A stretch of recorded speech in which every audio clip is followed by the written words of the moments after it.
Everina fa dia amin'ny herinandro ho avy izao no anatanterahana ny fitsarana ireo olona rehetra voasambotra tao anatin'ny zava-niseho ny 1 ny volana aprily lasa teo toniny mpampanololalàna Ratsaivina dia ireto olona voasambotra ireto no nikasany androba ilay trano fivarotana lehibe iray etsy Behoririka tafiditra tao anatin'ny fihetsiketsehana ny tanterahana toy ny fihetsiketsehana izay misy mandraka ankehitriny izao hetsika izao.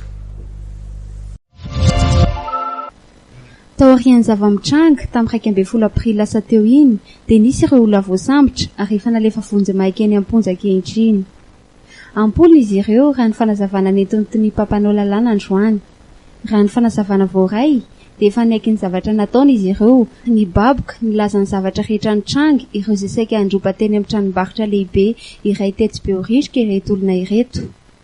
Amin'ny herinandro ambony no mety hakatra fitsarana izy ireo raha ny fanazavana teny Anosy androany. Miandry ny fivoaran'ny tiraray ity ihany koa noho izany ny rehetra.